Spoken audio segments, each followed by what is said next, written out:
आप देख रहे हैं पार्थशर समाचार सत्य परमो धर्म। मानकपुर पुलिस ने 14 अप्रैल गुरुवार को एक युवक के पास से कट्टा सहित एक जिंदा कारतूस बरामद की। आरोपी ने एक मामूली से विवाद पर एक युवक पर कट्टा तान उसे जान से मार देने की धमकी दी थी। पुलिस की माने तो अजय साहू नामक व्यक्ति ने, जो कि माता नगर पांडुरंग कार्यालय में रहते हैं, उन्हें आरोपी बलराम सिंह डांगे, जो कि उनके घर के पास ही रहता है, उसने उन्हें मामूली से झगड़े पर घर के सामने आकर जान से मार देने की धमकी दी और कारतूस से डराने का प्रयत्न किया। आरोपी को गिरफ्तार कर उसकी कारतूस और गाड़ी जब्त कर ली गई है। बलराम सिंह ने अजय को कार सड़क पर खड़ी कर धोने की बात को लेकर फटकार लगाई थी। आगे की कार्यवाही पुलिस द्वारा जारी है। कोण आरोपी आहे, काय घटना आहे? दिनांक 14/4/2021 रोजी अजय शाहू नावाचे फिर्यादी आहेत। हे मातानगर पांडुरंग मंगल कार्यालयासमोर येथे राहतात आणि त्यांनी अशी तक्रार दिली की त्यांच्याच घराच्या बाजूला राहणारे तारा ट्रेडिंग कंपनी, त्यांचं एक किराणा दुकान आहे, त्या दुकानाचे मालक बलराम सिंग डांगी वय 45 वर्ष यांनी त्यांना घरासमोर येऊन धमकी दिली आणि जीवे मारणे, देशी कट्टा दाखवला अशी त्याची तक्रार होती। त्या तक्रारीवरून आरोपीचा शोध घेऊन त्यांच्याकडून एक देशी बनावटीचं माउजर 7.6 mm जिवंत कारतूस जप्त करण्यात आलेला आहे। त्यांचं वाहन जप्त करण्यात आलेलं आहे आणि आरोपी PCR मध्ये असून पुढील तपास सुरू आहे। चंद्रपुर में नया शुरू हुआ पोर्टल पार्थशर समाचार शुरू हुआ है। मैं इमरान दोसानी राजेश नायडू जी को शुभेच्छा देता हूं ये यूट्यूब चैनल और समाचार शुरू करने के लिए, और आगे इनकी सफलता के लिए, कामयाबी के लिए शुभेच्छा देता हूं। चंद्रपुर जिले में कोरोना की बढ़ती घटना चिंता का विषय बन गई है। कोरोना रोगियों को बेड, ऑक्सीजन के साथ साथ वेंटिलेटर का भी सहारा लेना पड़ता है। मरीज और उनके परिवार पीड़ित हैं क्योंकि जिले में चिकित्सा व्यवस्था अव्यवस्थित है। ये कहते हुए कि कोरोना की दूसरी लहर गंभीर है और आम लोगों में भय फैलाती है, पूर्व केंद्रीय गृह मंत्री हंसराज अहीर ने जिले में चिकित्सा व्यवस्था को मजबूत करने और जिले में कोरोना रोगियों को उचित सुविधा प्रदान करने की मांग की। हंसराज अहीर इस धरने आंदोलन के माध्यम से जिला प्रशासन को आगे इस तरह की मांग करेंगे। केंद्रीय ऑक्सीजन प्रणाली, वेंटिलेटर, ICU के साथ 400 बेड उपलब्ध होने पर चंद्रपुर गवर्नमेंट कॉलेज महिला अस्पताल को तुरंत शुरू किया जाना चाहिए। चिकित्सकों, MBBS डॉक्टरों को डॉक्टरों के कम सेवा दिमाग IMA से परामर्श करना चाहिए और मांग पर उनका सहयोग करना चाहिए। जिले के प्रमुख शहरों में चंद्रपुर महानगर सहित निजी अस्पतालों को बाल चिकित्सा अस्पतालों के साथ अधिग्रहित किया जाना चाहिए। वेकोली के माजरी, घुग्गुस, बल्लारपुर के 3 अस्पतालों को कोविड-19 के लिए तुरंत अधिग्रहित किया जाना चाहिए। लालपेट अस्पताल, वेकोली जनरल अस्पताल का एक खंड शिफ्ट करें और इसके स्थान पर कोविड की संख्या 19 बेड से बढ़ा दें। रेमडेसिविर इंजेक्शन की कमी नहीं होनी चाहिए। BAMS, BHMS और अन्य अभ्यास करने वाले डॉक्टरों सहित वरिष्ठ डॉक्टरों को कोविड-19 की सेवा के लिए मदद लेनी चाहिए। घर से अलग थलग पड़े परिवारों और मरीजों के लिए कमरों की समस्या को देखते हुए मंगल कार्यालयों, छात्रावासों, स्कूलों और अन्य को प्राप्त करके गरीब परिवारों के लिए व्यवस्था की जानी चाहिए। जबकि मजबूत स्वास्थ्य देखभाल जिले के प्रत्येक नागरिक का एक मौलिक अधिकार है। जिला प्रशासन को यह सुनिश्चित करने के लिए तत्काल कदम उठाने चाहिए कि आम नागरिक को उनके अधिकार मिले और चिकित्सा सेवाएं मजबूत हों। अहीर ने कहा, हर मरीज को उचित चिकित्सा सुविधा मिलनी चाहिए ताकि जिले में भय का माहौल कम हो और मरीजों की संख्या नियंत्रण में हो और जिला राज्याभिषेक की ओर बढ़े। हंसराज अहीर ने यह भी संकेत दिया कि अगर अगले कुछ दिनों में जनहित में की गई मांगों को पूरा नहीं किया गया तो एक बड़ा आंदोलन शुरू किया जाएगा। नगरपालिका स्तर पर अभी आशा कार्यकर्ता लोगों के बीच जन जागरूकता कर रही है। ये कर्मचारी अपने जीवन के जोखिम पर ये काम कर रहे हैं। नगरपालिका स्तर पर काम करने वाली आशा कार्यकर्ताओं के पास काम आधारित मानदेय है, लेकिन कोविड के कारण सभी आशा कार्यकर्ता मूल काम नहीं कर सकती हैं। वर्तमान में वे कोविड सर्वेक्षण और अन्य सभी संबंधित कार्यों के कारण वित्तीय कठिनाइयों का सामना कर रहे हैं। इसलिए कुल मानदेय के साथ 4000 प्रोत्साहन राशि का भुगतान भी किया जाना चाहिए। साथ ही मेरे परिवार मेरी जिम्मेदारी के तहत किए गए सर्वेक्षण का भी आशा कार्यकर्ता को भुगतान नहीं किया गया है, जो तुरंत होना चाहिए। इन मांगों के साथ आईटक के बैनर तले करीब 100 आशा वर्कर महानगर पालिका के सामने आंदोलन कर रही हैं।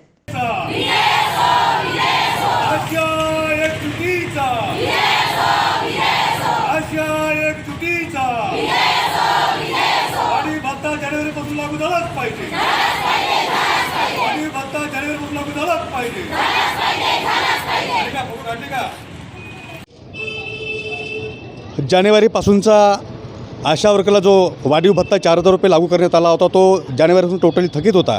तो वाढीव भत्ता त्वरित लागू करा या मागणीला घेऊन अनेकदा संघटनेच्या वतीने आपण निवेदन दिलेले होते।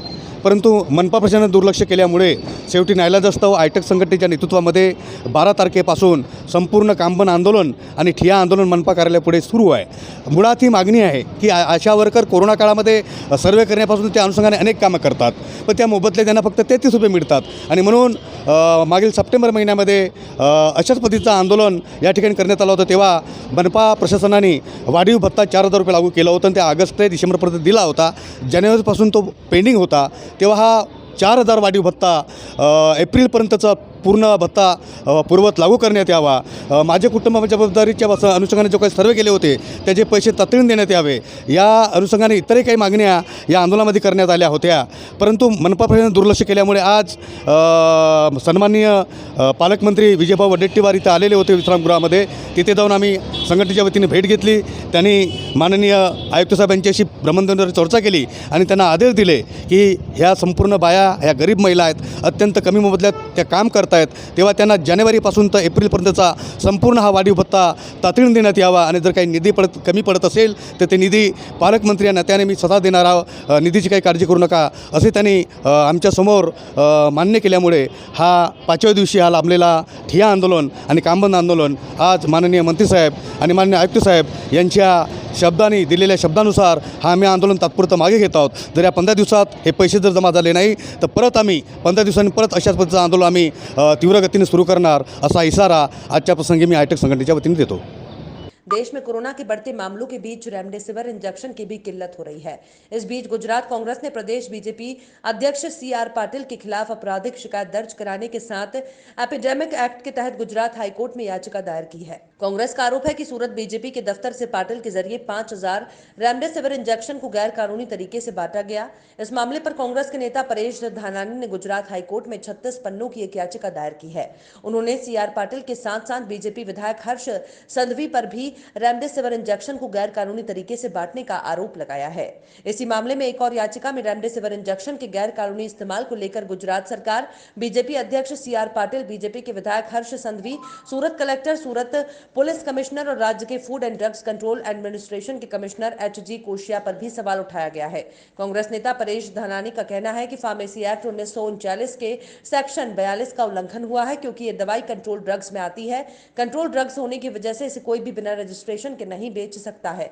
फार्मासिस्ट के अलावा किसी और के बेचने की मनाही है. अगर कोई ऐसा करता है तो इसे गैर कानूनी माना जाता है. धनानी ने कहा कि यही नहीं, ये दावा बिना डॉक्टरी सलाह के भी नहीं दिया जा सकता.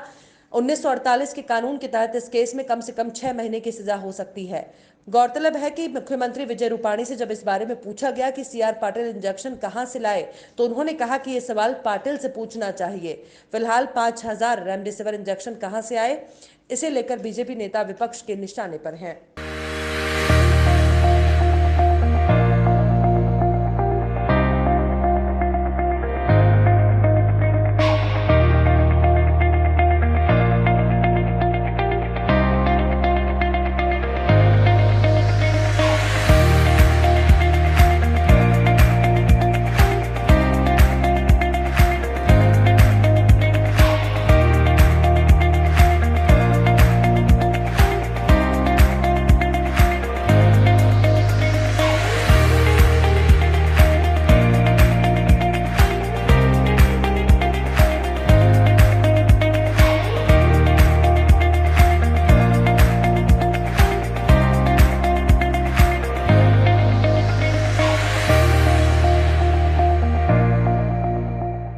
पिछले साल कोरोना प्रकोप के दौरान उपलब्ध कराए स्वचालित सैनिटाइजर मशीन के लिए पूर्व वित्त मंत्री सुधीर मुनगंटीवार की पहल से 16 अप्रैल 2021 से 1000 लीटर सैनिटाइजर उपलब्ध कराया जाएगा. कोरोना के मरीजों की बढ़ती संख्या को देखते हुए कोरोना वायरस के प्रकोप की रोकथाम की आवश्यकता देखकर पूर्व मंत्री और वर्तमान विधायक सुधीर मुनगंटीवार का उठाया गया ये कदम महत्वपूर्ण होगा. पिछले साल कोरोना का बढ़ता प्रादुर्भाव देखकर सुधीर मुनगंटीवार द्वारा स्थानिक गुन्हे शाखा चंद्रपुर, साइबर सेल चंद्रपुर, शहर police station Chandrapur, Ramnagar police station Chandrapur, वाहतुक शाखा नियंत्रण शाखा Chandrapur, Durgapur police station, Ballarpur police station Pombhurna आदि करीब 100 जगहों पर स्वचालित सैनिटाइजर मशीन उपलब्ध कराए गए.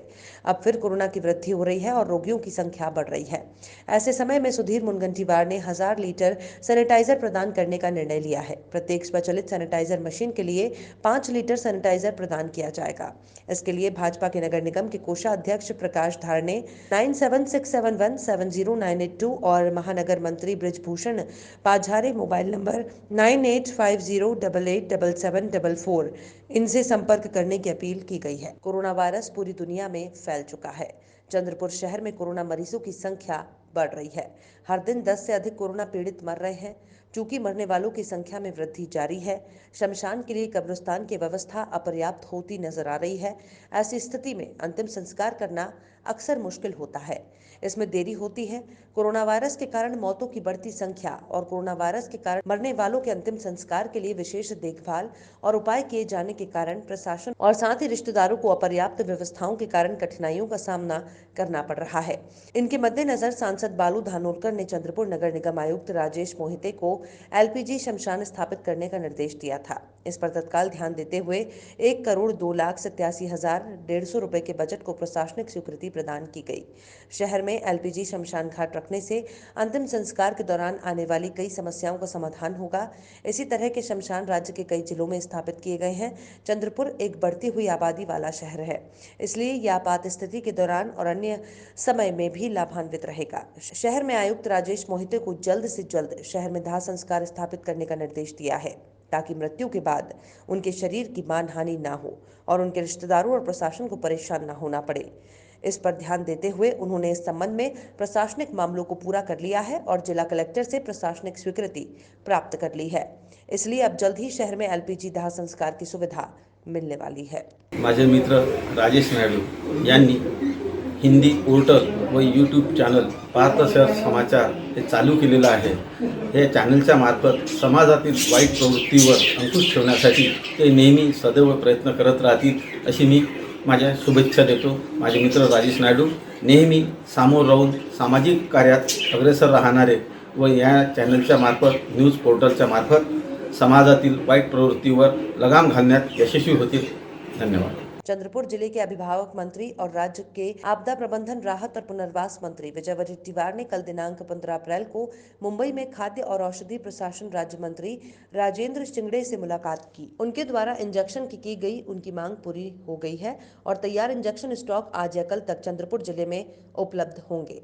इस अवसर पर राज्य के स्वास्थ्य मंत्री राजेश टोपे, पशुपालन और खेल मंत्री सुनील केदार उपस्थित थे। कोरोना के बढ़ते प्रचलन के बाद अकेले चंद्रपुर जिले और महाराष्ट्र में इंजेक्शन उपलब्ध नहीं था। जिला अभिभावक मंत्री विजय वडेट्टीवार ने सोमवार को चंद्रपुर जिले में रेमडेसिविर इंजेक्शन की कमी के कारण कई रोगियों के रिश्तेदारों की कॉल मिलते ही चंद्रपुर में संबंधित अधिकारियों की एक ऑनलाइन बैठक बुलाई। उन्होंने निर्देश दिया कि यदि आवश्यक हो तो रेमडेसिविर इंजेक्शन की कालाबाजारी करने वालों के खिलाफ कालाबाजारी का गुनाह दर्ज कर और किसी भी तरह आवश्यक रेमडेसिविर इंजेक्शन मरीजों को उपलब्ध कराया जाए। विजय वडेट्टीवार कल 15 अप्रैल खाद्य और औषधि प्रशासन मंत्री राजेंद्र शिंगाने से मिलने के लिए मुंबई पहुंचे, ताकि ये सुनिश्चित किया जा सके कि चंद्रपुर जिले में कोई भी मरीज रेमडेसिविर इंजेक्शन से वंचित न रहे। राजेंद्र शिंगाने ने वडेट्टीवार को बताया कि वो आज या कल तक किसी भी भेदभाव के बिना चंद्रपुर जिले के लिए रेमडेसिविर इंजेक्शन प्रदान करेंगे। इसलिए विजय वडेट्टीवार की मांग पर आज रात या सुबह तक चंद्रपुर जिले में रेमडेसिविर इंजेक्शन का स्टॉक उपलब्ध होगा।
एक और कोरोना का विकराल रूप होते जा रहा है।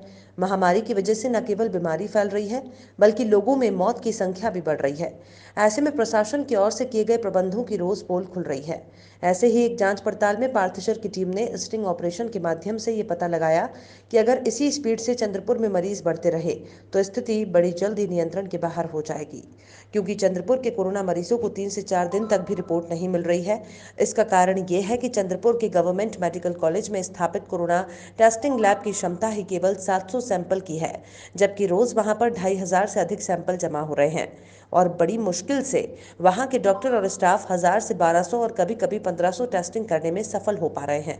700 की क्षमता वाली मशीन पे 1500 की टेस्टिंग होना ये भी दर्शाता है कि सैंपल की रिपोर्ट 100% सही ही होगी, ऐसा कहा नहीं जा सकता। स्टिंग ऑपरेशन में जीएमसी के कोरोना लैब टेस्टिंग के अधिकारी डॉक्टर ने बताया कि गवर्नमेंट से और 4 मशीनों की डिमांड की गई है, जिसके बगैर ये मात्रा टेस्ट कर पाना संभव नहीं है। उसी तरह से अभी जो मशीन लगी हुई है उसके लिए जहां पर 22 से 24 स्टाफ की जरूरत है, वहां करीब 8 लोगों को कोरोना होने की वजह से 15 से 16 लोगों में ही ये काम किया जा रहा है। इतना ही नहीं, जीएमसी की ये इमारत अभी बनी है। यहाँ पर अभी 100 बेड का पालक मंत्री द्वारा उद्घाटन किया गया, पर केवल 21 बेड ही शुरू हुए हैं, मगर उसके बावजूद यहाँ पर रखरखाव देखकर इसकी दयनीय स्थिति का अंदाजा होता है। पार्थेश्वर जिलाधिकारी, संबंधित अधिकारी और पालक मंत्री से निवेदन करता है कि इस और तत्काल ध्यान दें और आने वाली स्थिति को भयानक होने से बचाएं और चंद्रपुर की टेस्टिंग सुझाव को जरूरत के मुताबिक क्षमतापूर्ण करें। हो बसतो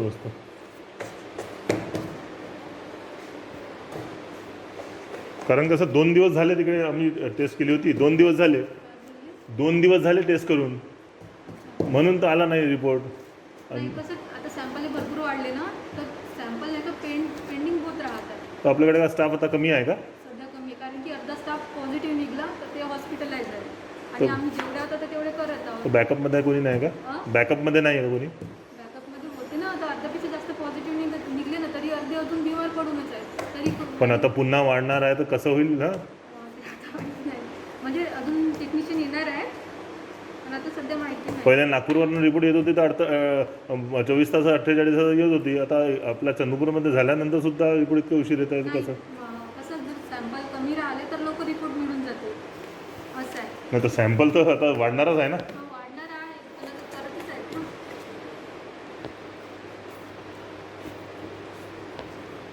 कसं करायचं सर? म्हणजे आता लोड वाढणार तर कसं करणार तुम्ही लोक? मग लोड वाढणार तर सर त्याच्यासाठी आपण नवीन 3 मशीनच्या डिमांड दिलेलं आहे।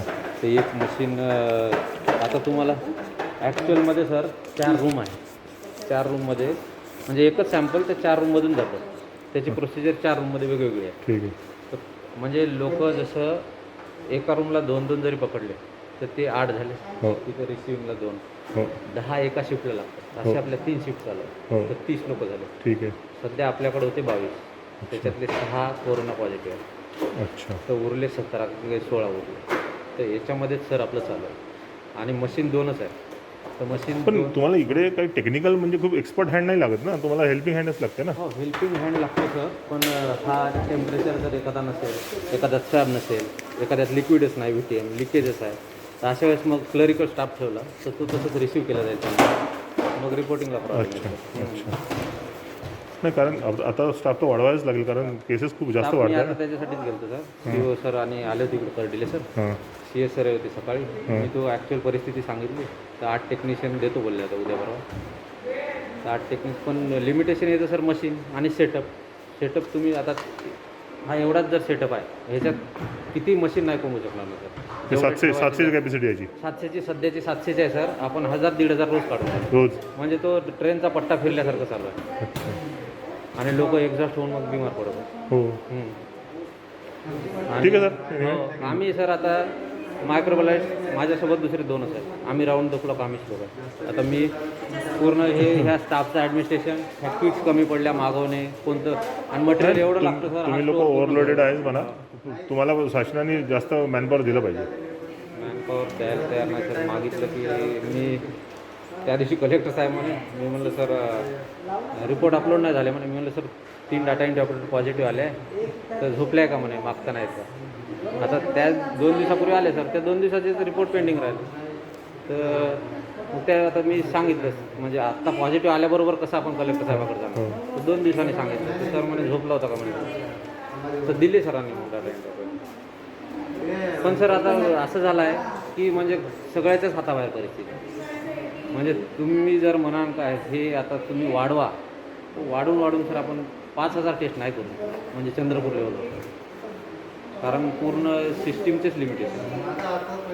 माझा नंबर सेव्ह करा सर. हो. काही लागलं मला तर सांगा मला. हां, थँक्यू.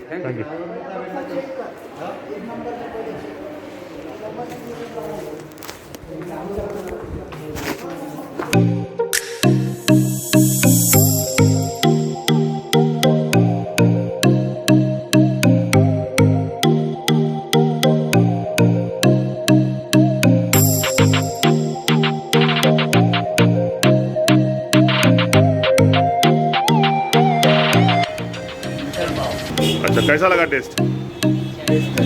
बढ़िया टेस्ट है. और अच्छा है. कोविड संक्रमण का सामना कर रहे महाराष्ट्र के समक्ष अब विद्युत आपूर्ति का सुचारू रखने का भी संकट आन पड़ा है।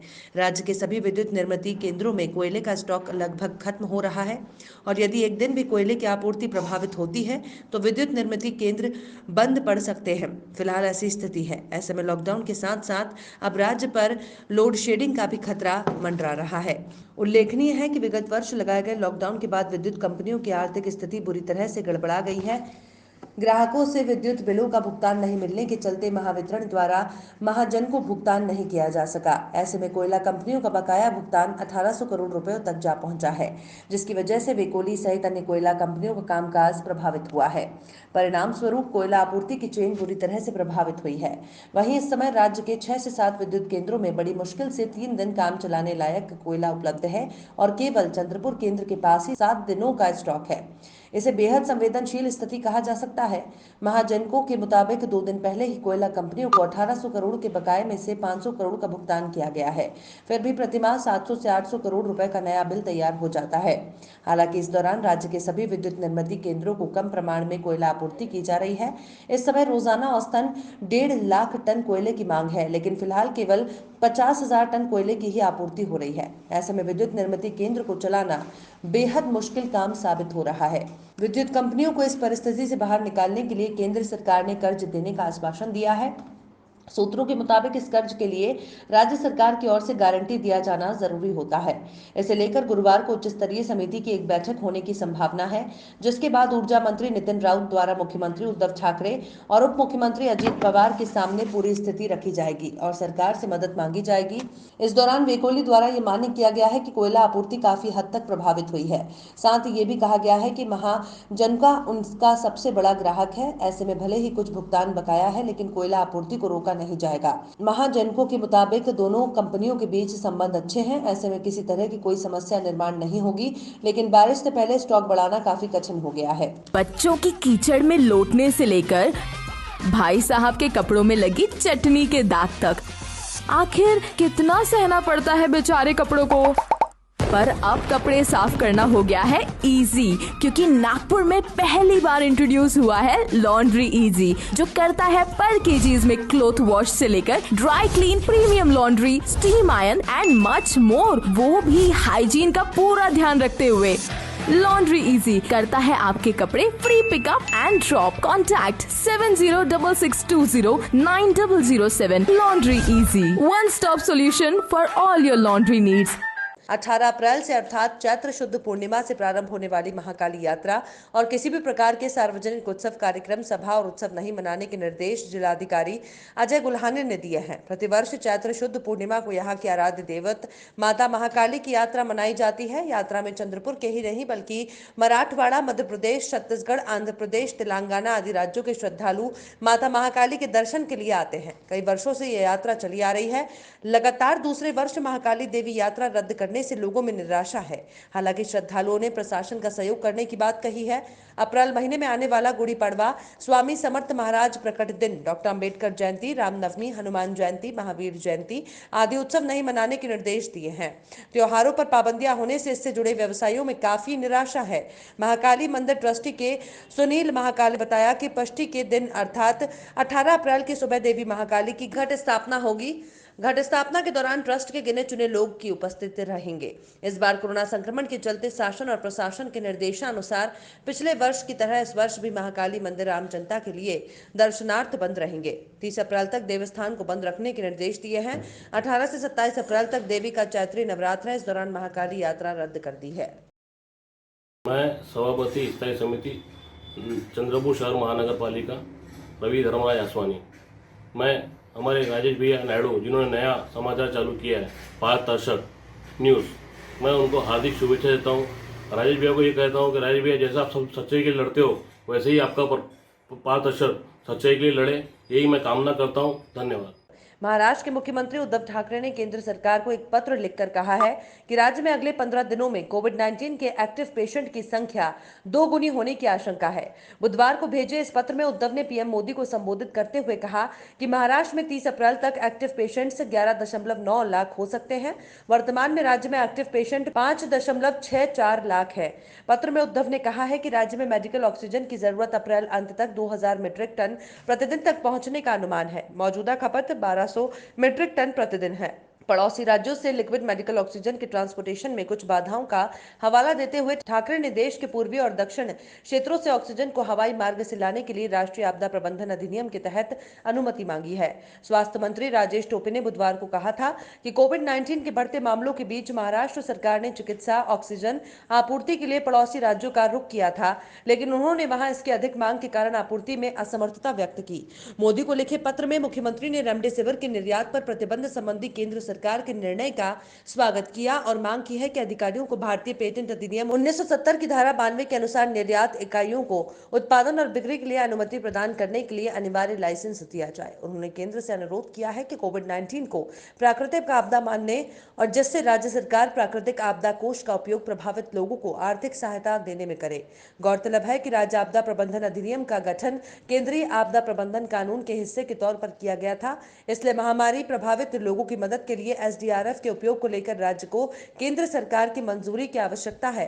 फिलहाल बाढ़, आकाशीय बिजली गिरने की घटनाओं, भारी बारिश के जहां जान माल का नुकसान हुआ हो, प्राकृतिक आपदा की श्रेणी में आते हैं और प्रभावित लोगों को आर्थिक मुआवजा उपलब्ध कराया जाता है। एक अधिकारी ने कहा, मुख्यमंत्री ऐसे उद्देश्यों के लिए एसडीआरएफ का इस्तेमाल करना चाहते हैं क्योंकि कोरोना वायरस महामारी के कारण प्रदेश में हजारों लोगों की आजीविका प्रभावित हुई है। इसमें इसके लिए कानूनी प्रावधान की जरूरत है, इसलिए प्रदेश सरकार ने केंद्र को पत्र लिखा है। ठाकरे ने यह भी मांग की है कि केंद्र बैंकों को चालू वित्त वर्ष की पहली तिमाही में छोटे, मध्यम और अन्य व्यवसायिक उद्यमों की ऋण किस्तों के पुनर्भुगतान को बिना कोई ब्याज लिए स्थगित करने के लिए कहे। प्रदेश के स्वास्थ्य विभाग ने कहा कि बुधवार को महाराष्ट्र में कोविड-19 के 58,952 नए मामले सामने आए हैं, जिससे संक्रमितों की कुल संख्या बढ़कर 35,78,160 पहुंच गई, जबकि 278 और मरीजों के महामारी से जान गंवाने के बाद मृतकों का आंकड़ा बढ़कर 58,804 हो गया है।